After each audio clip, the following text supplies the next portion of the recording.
कहा जाता है इसको? क्योंकि इसके अंदर उपसहसुजक बंध होता है, कोऑर्डिनेट बॉन्ड, इसलिए नाम पड़ गया कोऑर्डिनेशन कंपाउंड। दूसरा इसको अपन बोलते हैं संकुल। संकुल क्यों बोलते हैं? क्योंकि इसके अंदर संकुल आयन होता है, तो संकुल आयन होता है इसलिए इसको बोलेंगे कॉम्प्लेक्स। तो कॉम्प्लेक्स कंपाउंड में इसको नाम देते हैं। इसके अलावा भी इसका एक और नाम है, वो है योगोत्पाद। क्या है? योगोत्पाद। योगोत्पाद क्यों कहते हैं इसको? इसको बोलते हैं adduct. Why it is called as adduct?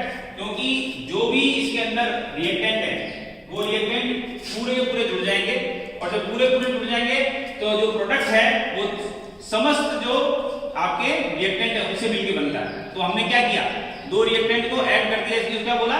Adduct. तो इसको बोला जाता है एडक्ट, योगोत्पाद इसको कहा जाता है। इसके अलावा इसका और भी नाम है जटिल यौगिक। जटिल क्योंकि इसके अंदर जटिल आयन होता है इसलिए। तो कई नाम है लेकिन सबका अर्थ एक ही है, यानी हम पढ़ रहे हैं उपसहसुजक यौगिक। फादर ऑफ कोऑर्डिनेशन केमिस्ट्री किसको बोलते हैं? फादर ऑफ कोऑर्डिनेशन केमिस्ट्री किसका नाम बताओ? वर्नर का नाम सुना? वर्नर ने सबसे पहले बताया कि कॉम्प्लेक्स है, उसको कैसे उसका नोमेनक्लेचर करना है, उस कॉम्प्लेक्स के अंदर क्या-क्या होता है। तो कॉम्प्लेक्स की संपूर्ण जानकारी किसने दी? वर्नर ने, और इसलिए उसको बोला जाता है फादर ऑफ कोऑर्डिनेशन केमिस्ट्री। अब सबसे पहली चीज आती है कि कॉम्प्लेक्स को अपन कैसे रिप्रेजेंट करते हैं। ठीक है, तो कॉम्प्लेक्स जो है उसको रिप्रेजेंट करने का तरीका क्या है? सबसे पहले आएगा मेटल, क्या आएगा? धातु है। उसके बाद आएगा लिगेंड, और लिगेंड कितने हैं उसको अपन किससे रिप्रेजेंट करते हैं? X से। और उसके बाद में क्या हो जाएगा? इसके ऊपर इसका ऑक्सीडेशन नंबर N+ आ जाएगा। तो किसी भी संकुल को रिप्रेजेंट करने का यही तरीका है। सबसे पहले आएगा धातु N, उसके बाद में लिगेंड, लिगेंडों की संख्या। ये जो लिगेंडों की संख्या X है वही इसका कोऑर्डिनेशन नंबर होता है। क्या होता है? Coordination number. तो ये जो कोऑर्डिनेशन नंबर है ये बताता है कि उस पूरे कॉम्प्लेक्स के अंदर कितने लिगेंड है। और ये जो N+ है ये क्या बताता है? ये बताता है कि धातु जो है वो धातु कौन सी ऑक्सीकरण अवस्था में है। तो N जो है वो धातु की ऑक्सीकरण अवस्था बता रहा है, और ये इसकी प्राइमरी वैलेंसी होती है। क्या होती है? इसकी प्राथमिक संयोजकता। प्राथमिक संयोजकता। और दूसरा जो है कोऑर्डिनेशन नंबर जो है वो उसकी क्या होती है? Primary secondary valency. Secondary valency यानी द्वितीयक संयोजकता। तो द्वितीयक संयोजकता, सेकेंडरी वैलेंसी, ये जो है किसके बारे में आपको जानकारी देगी? संकुल के। ये संकुल के ज्यामिति के बारे में आपको बताएगी। कैसे ज्यामिति के बारे में बताएगी? ज्योमेट्री। जो भी संकुल बन रहा है इसमें कितने लिगेंड उपस्थित हैं उससे हमको पता लग जाएगा कि वो संकुल किस ज्यामिति का। जैसे सपोज उसके अंदर 2 लिगेंड है तो क्या होगी ज्यामिति? उसकी ज्यामिति रेखीय। अगर उसके अंदर 4 लिगेंड हैं यानी उसका कोऑर्डिनेशन नंबर 4 है तो उसकी क्या ज्यामिति होगी? उसकी ज्यामिति होगी 2 तरह की हो सकती है। एक तो sp3 हाइब्रिडाइजेशन है तो टेट्राहेड्रल समचतुष्फलकीय, और अगर उसके अंदर dsp2 हाइब्रिडाइजेशन है तो उसको हम बोलेंगे वर्गाकार समचतुष्फलकीय। तो 4 अलग लिगेंडों की संख्या है तो 2 तरह की ज्यामिति संभव है। पहला समचतुष्फलकीय और दूसरी वर्गाकार समतलीय। और अगर 6 लिगेंड है तो अष्टफलकीय। तो हमेशा अपन को ये ध्यान रखना है कि सेकेंडरी वैलेंसी जो है वो सेकेंडरी वैलेंसी क्या करेगी? संकुल की ज्यामिति निर्धारित करेगी। अब एक और चीज, प्राथमिक और द्वितीयक संयोजकता जो है उसमें क्या डिफरेंस होता है? What is the basic difference between primary valency and secondary valency? Primary valency जो है वो हमेशा नेगेटिव ऋणायनों से ही संतुष्ट की जा सकती है, क्योंकि अगर आपने देखा। और जो सेकेंडरी वैलेंसी है उसका हम क्या करेंगे? सेकेंडरी वैलेंसी जो है वो आपका धनायन भी हो सकता है, ऋणायन भी हो सकता है और न्यूट्रल भी हो सकता है। तो ये सारी चीजें इसके अंदर आ सकती है। अब जब कॉम्प्लेक्स की हम बात करते हैं तो कॉम्प्लेक्स का नोमेनक्लेचर, जो नोमेनक्लेचर है यानी उसका नामकरण बहुत इंपॉर्टेंट हो जाता है। क्यों? क्योंकि हर देश में संकुल का पता लगा, और पूरे संसार में कई देशों में एक ही संकुल का नाम अलग अलग रख दिया। किसी ने देश के नाम पे रख दिया, किसी ने उसके रंग के नाम पे रख दिया, किसी ने आविष्कारक के नाम पे रख दिया। अब एक ही संकुल लेकिन नाम हर जगह अलग अलग। तो इस समस्या से छुटकारा पाने के लिए क्या किया गया? IUPAC क्या है? फुल फॉर्म क्या है? Union for pure and applied chemistry. तो pure and applied chemistry chemistry जितने भी केमिस्ट हैं वो सब आपस में मिल गए और मिलने के बाद में पूरे विश्व के लिए एक ही नियम बनाया कि भाई नोमेनक्लेचर करना है तो इन नियमों के तहत ही होगा, और उन नियमों के तहत होगा तो सब जगह संकुल एक ही नाम से पुकारा जाएगा। तो यहाँ पर IUPAC नोमेनक्लेचर आ जाता है, और IUPAC नोमेनक्लेचर में हमको क्या ध्यान रखना है कि हम संकुलों को 3 भागों में बांट देते हैं। पहला, जहां पर धनायन, जो धनायन है वो कैसा है, संकुल है। दूसरे में ऋणायन संकुल है, और तीसरा प्रकार जिसमें दोनों धनायन और ऋणायन दोनों संकुल है। तो सबसे पहला एग्जांपल, जो सबसे इजी एग्जांपल है वो ले लेते हैं अपन, CONH3(6) और उसके बाद में Cl। यहां पर एक चीज अपन को ध्यान रखनी है कि जितने भी संकुल आयन हैं वो बड़े ब्रैकेट में हैं। तो जो बड़े ब्रैकेट में होगा उसके अंदर वाले जितने भी लिगेंड हैं वो सब कैसे हैं, सेकेंडरी, उसकी द्वितीयक से लेता है। तो ब्रैकेट के अंदर वाली जो लिगेंड है वो तो है आपकी सेकेंडरी वैलेंसी, और जो बाहर वाली है वो उसकी प्राइमरी वैलेंसी है। तो यहां पर हमने देखा कि बड़ा ब्रैकेट जो है वो धनायन की पड़ा है। अगर ये Cl हटा दें तो हम क्या लिखेंगे, 3+, तो ये एक संकुल धनायन है। तो संकुल धनायन का नोमेनक्लेचर क्या किया जाएगा, हेक्सा, अमीन, कोबाल्ट, और कोबाल्ट के बाद ब्रैकेट में अपन क्या लिखेंगे, रोमन संख्याओं में उसकी ऑक्सीकरण संख्या। तो हेक्सा, अमीन, कोबाल्ट थर्ड, और अगर क्लोराइड है तो अपन लिख देंगे क्लोराइड। तो ये एक धनायन संकुल का नामकरण अपन ने किया। इसी तरह से एग्जांपल अपन लेते हैं जिसमें जो संकुल है वो आपका कैसा है, FeCN6, और उसके बाद में हो गया ये। तो यहां पर ये जो बड़ा ब्रैकेट है वो बड़ा ब्रैकेट किसमें है, ऋणायन के ऊपर है। तो ये आपका कैसा हो गया, ऋणायन संकुल हो गया। तो इसका नोमेनक्लेचर कैसे करेंगे, इसका जो नामकरण होगा वो कैसे होगा,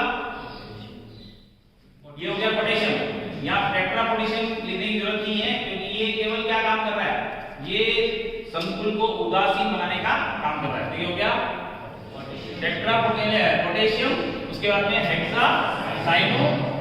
अब यहाँ पर एक चीज चेंज आया, वो है कि जहां कहीं भी नेगेटिव लिगेंड होता है उसमें धातु का अंत 8 से होता है, तो क्या लिखेंगे, फेरेट। तो पोटेशियम, हेक्सा, साइनो, फेरेट, और फेरेट के बाद में ब्रैकेट में उसका ऑक्सीडेशन नंबर वो हो गया सेकंड।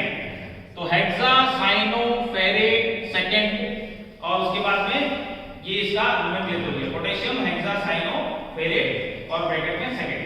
तो ये हुआ ऋणायन।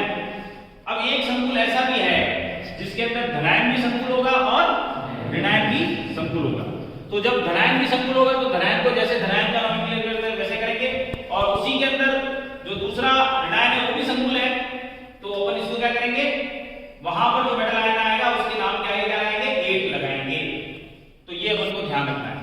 अब एक और चीज इंपॉर्टेंट है यहाँ पर नोमेनक्लेचर के अंदर कि लिगेंड 3 प्रकार के होते हैं। कौन कौन से 3 प्रकार के लिगेंड होते हैं, धनायन, ऋणायन और उदासीन। अब इनमें भी विभेद करना पड़ेगा अपन, धनायन के लिए अलग, ऋणायन के लिए अलग, और न्यूट्रल के लिए अलग। तो जितने भी तरह के लिगेंड होते हैं उन लिगेंडों का जो नोमेनक्लेचर होता है उसके लिए भी अलग अलग दिया गया है। सबसे पहला नेगेटिव लिगेंड, मैक्सिमम संख्या में क्या होते हैं, नेगेटिव लिगेंड होते हैं। तो नेगेटिव लिगेंड का अंत जो है वो O से होगा। किससे होगा, O से। तो किसी भी लिगेंड का नाम अगर O से अंत हो रहा है इसका मतलब वो नेगेटिव लिगेंड है।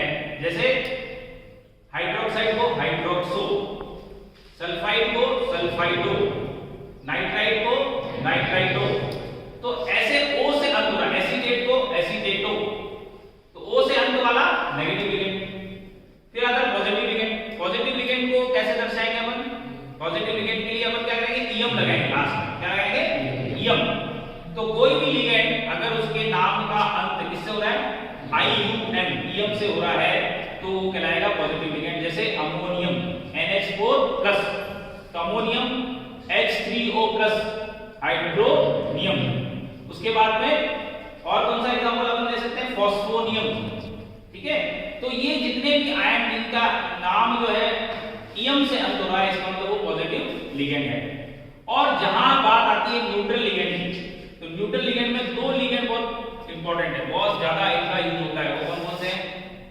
एक तो जल H2O, H2O को हम विशिष्ट नाम देते हैं और वो नाम है एक्वो। इसी तरह दूसरा अमीन, तो अमोनिया नहीं देंगे उसको क्या बोलेंगे अपन? अमीन बोलेंगे, AMMINE। तो ये क्यों बोला जा रहा है? इनको हमने विशिष्ट तवज्जो दी है और उनका नाम थोड़ा सा अलग दिया है। इसके अलावा जितने भी न्यूट्रल लिगेंड है वो ज्यादातर क्या होते हैं? या तो होते हैं ऑर्गेनिक या फिर दूसरे जितने भी उनका नाम वैसा का वैसा लिखा है। तो न्यूट्रल लिगेंड की पहचान ये है कि उसका नाम या तो विशिष्ट होगा या वैसा का वैसा उसको लिख दिया जाता है। तो नेगेटिव लिगेंड O से अंत होगा, पॉजिटिव लिगेंड EM से अंत होगा और उसके बाद में न्यूट्रल के लिए अपन ने नियम बताई दिए। अब आता है कि इसको कैसे लिखा जाता है। बहुत आसान है, जो भी आपका ब्रैकेट के अंदर है संकुल, उसका जो फॉर्मूला है उससे अपोजिट अपन को चलना है। फॉर्मूले में सबसे लास्ट क्या है? 6। तो ये नामकरण जब अपन करेंगे, इसका नाम लिखेंगे तो उसमें ये सबसे पहले आएगा हेक्सा, फिर उसके बाद क्या है? अमीन, फिर उसके बाद में कोबाल्ट। तो नाम और फॉर्मूला एक दूसरे के, मतलब जहां फॉर्मूला का अंत हो रहा है वहां से नाम की शुरुआत होगी। तो ये भी एक अच्छी सी पहचान है। उसके बाद अपन देखेंगे कि बहुत तरह के संकुल होते हैं, संकुलों की बहुत तरह की, और उसमें भी लिगेंड भी बहुत तरह के होते हैं। अभी मैंने बताया 3 तरह के लिगेंड, अब एक और तरह का लिगेंड आ गया, वो है सेतु लिगेंड। सेतु लिगेंड किसे कहते हैं? सेतु लिगेंड वो लिगेंड है जो दो धातुओं के बीच में होता है। जो दो धातुओं के बीच में होगा उसको क्या बोलेंगे? सेतु लिगेंड। जैसे कोबाल्ट है और वो उसके बीच में जो है आपका NH2 आ रहा है या उसके बीच में आपका CO आ रहा है, तो अपन क्या बोलेंगे उसको? OH आ रहा है। तो हम क्या करेंगे? दो मेटल आयन है, कोबाल्ट कोबाल्ट कोबाल्ट कोबाल्ट। तो यहां पर दो मेटल के बीच में ये आ रहा है, इसको अमीनो बोलेंगे, ये आ रहा है इसको हाइड्रोक्सो बोलेंगे। तो म्यू हाइड्रोक्सो, तो म्यू का मतलब ये है कि सेतु लिगेंड है वो, और सेतु लिगेंड का मतलब ये है कि वो दो धातुओं के बीच में उपस्थित है। और ये सेतु लिगेंड अपन का एक चीज हो गई। उसके अलावा एक और चीज बहुत इंपॉर्टेंट है, वो है कि जब कभी भी हम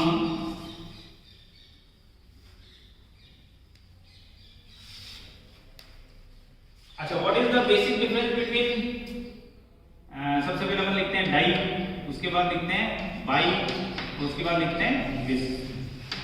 ये 3 चीजें मैंने यहाँ पे लिखी है, डाई, बाई और बिस। डाई, बाई और बिस को कैसे डिफरेंशिएट करेंगे? डाई कब यूज होगा? जब दो लिगेंड होंगे, सिंपल लिगेंड को अगर रिप्रेजेंट करना है तो डाई। बाई कब यूज होगा? जब दो मेटल के बीच में बॉन्ड है, दो मेटल आपस में जुड़े हुए हैं, तो दो मेटल को शो करने के लिए उनके बीच में बॉन्ड है, हम बाई यूज करेंगे। एंड बिस कब यूज करेंगे? जब आपका जो लिगेंड है वो कैसा होगा? संकुल लिगेंड है। यानी संकुल लिगेंड किसको कहा जाता है? जो इसके खुद के नाम के अंदर डाई डाई आ रहा है, जैसे इथिलीन डायमीन है ना, तो इथिलीन डायमीन के अंदर खुद के अंदर डाई है, तो वहां पे अपन डाई यूज नहीं कर सकते, तो वहां पे हम क्या यूज करेंगे? बिस। तो इस तरह से हमने सबको डिफरेंशिएशन, जो आईयूपीएसी नियम है उसमें हर एक को डिफरेंशिएट कर रखा है ताकि कहीं कंफ्यूजन नहीं रहे। फिर उसके बाद में आता है कि अगर कोई भी लिगेंड, जो मेटल आयन है, वो मेटल आयन आपस में जुड़ के क्या बना रहे हैं? रिंग बना रहे हैं। जैसे ये है ऑस्मियम, ये है ऑस्मियम, ये है ऑस्मियम, ये आपस में जुड़ गए तो क्या बनती है? रिंग बनती है। जब दो से ज्यादा लिगेंड आपस में जुड़ते हैं तो क्या बनती है? वलय बनती है। तो वलय जब बनेगी तो वलय संकुल का नामकरण अलग तरीके से होगा। क्या लिखना पड़ेगा? ट्राईएंगुलो। क्या लिखना पड़ेगा? ट्राईएंगुलो। फिर उसके बाद में साइक्लो भी लिखा जा सकता है, ट्राई साइक्लो, साइक्लो भी इसको लिख सकते हैं। तो जहां रिंग बन रही है वो साइक्लो भी हो सकता है, वो एंगुलो से भी रिप्रेजेंट किया जा सकता है। तो हमें ये ध्यान रखना है कि जब कभी भी अपना इस तरह का मेटल मेटल के बीच में बॉन्ड बनने के बाद में कोई जो है रिंग बन जाती है, तो वहां पे हमको एंगुलो या साइक्लो लगाना आवश्यक हो जाता है। उसके अलावा और क्या हो सकता है? कई बार क्या होता है कि नोमेनक्लेचर करते वक्त हमें ध्यान रखना पड़ता है कि आइसोमेरिज्म भी प्रदर्शित होती है। आइसोमेरिज्म मतलब समावेता। तो समावेता दो तरह की होती है, कौन कौन सी? ज्यामितीय समवायता और प्रकाशिक समवायता। जब ज्यामितीय समवायता की बात करते हैं तो क्या करेंगे अपन, ज्यामितीय समवायता में सिस और ट्रांस है ना।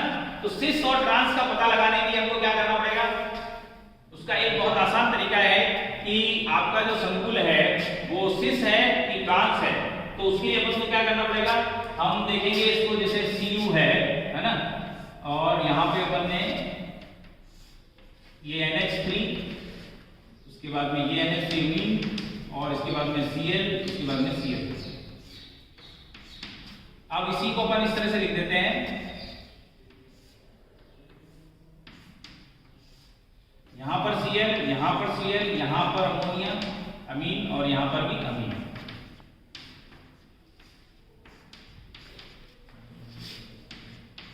अगर ये हमारे पास में दो संकुल हैं, दोनों का फॉर्मूला सेम है बिकॉज दे आर आइसोमर। अब यहां पर नोमेनक्लेचर करते वक्त देखना है कि जो दो समान लिगेंड है, अमोनिया अमोनिया, Cl Cl, इनके बीच में बॉन्ड एंगल कितने का है, 90 डिग्री का। तो जब 90 डिग्री का बॉन्ड एंगल होगा तो वो कहलाएगा सिस। क्या कहलाएगा, सिस। और जब दो समान लिगेंडों के बीच में बॉन्ड एंगल कितने का हो जाएगा, 180 डिग्री का हो जाएगा, तो वो क्या कहलाएगा, ट्रांस। तो ये आपका एक आसान तरीका है सिस और ट्रांस ज्यामितीय आइसोमर्स का पता लगाने का। ठीक है, तो इस तरह से हम सिस और ट्रांस जो आइसोमर्स हैं उनका पता लगा सकते हैं। इसके अलावा जब हम प्रकाशिक समवायों की बात करेंगे, प्रकाशिक समवाय, उसके लिए क्या कंडीशन होती है, प्रकाशिक समवाय कब कहलाएंगे, जब उनकी मिरर इमेज सुपर इम्पोजिबल नहीं होती। तो ऐसे केस में हम क्या करते हैं, डीएल और डेक्स्ट्रो रोटेटिव और लेवियो रोटेटिव। तो डेक्स्ट्रो और लेवियो इस तरह से उसको डिफाइन करेंगे, तो डी और एल उसके आगे लगाना पड़ेगा। एक और इंपॉर्टेंट संकुल होता है अपना, वो क्या है, वो है कैटेना।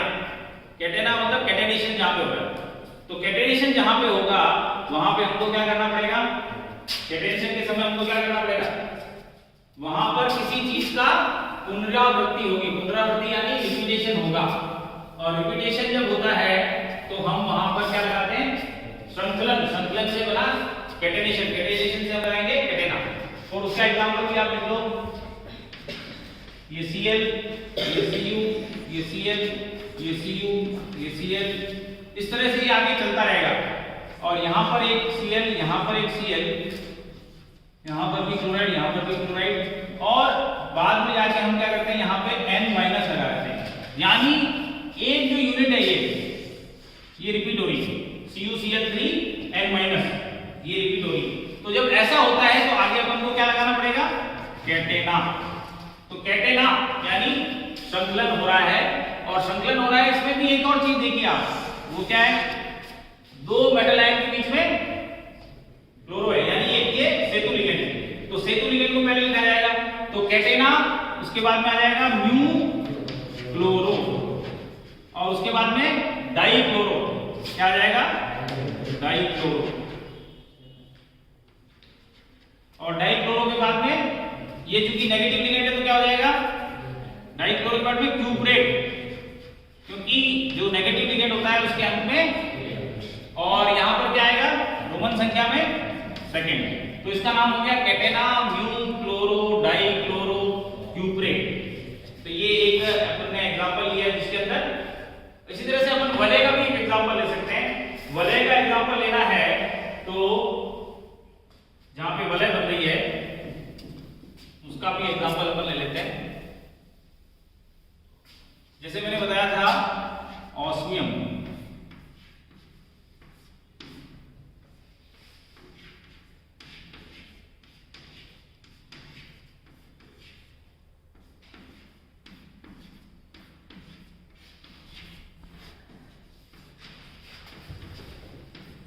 ये मैंने एक संकुल बनाया है, ठीक है। इस संकुल के अंदर आप देख रहे हो कि तीन ऑस्मियम आपस में जुड़े हुए हैं और रिंग बना रहे हैं, और उसके बाद में हर ऑस्मियम के ऊपर क्या है, हर ऑस्मियम के ऊपर 4 क्लोरो जो है वो जुड़े हुए हैं। तो अभी कितने क्लोरीन हो गए, 12 को क्या बोलेंगे, डोडेका। तो डोडेका क्लोरो क्या बोलेंगे, डोडेका क्लोरो ट्राइएंगुलो ऑस्मियम। अब ऑस्मियम तो मैंने बोल दिया ट्राइएंगुलो ऑस्मियम, क्योंकि इसमें लिख लिया, या ट्राइसाइक्लो ऑस्मियम भी बोल सकते हैं। लेकिन उसके बाद में इसका नोमेनक्लेचर, ये ऑक्सीडेशन नंबर क्या होगा,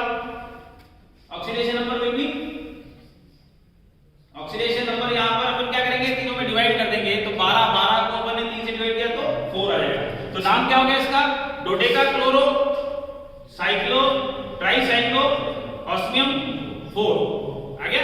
तो इस तरह से इसका नोमेनक्लेचर होगा। तो नोमेनक्लेचर बहुत इंपॉर्टेंट है आपके लिए। क्यों इंपॉर्टेंट है?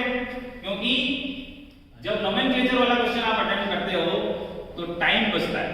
सबसे बड़ी बात है टाइम बचता है और पूरे के पूरे नंबर आते हैं, जीरो भी आ सकते हैं। क्योंकि अगर आपने पांचों अटेम्प्ट किए, पांचों गलत लिख दिए तो जीरो भी आएंगे, और अगर पांचों सही लिख दिए तो 10 में से 10 भी आएंगे। तो हमको ये वाला जो टॉपिक है नोमेनक्लेचर वाला बहुत ज्यादा अच्छी तरह से करना है।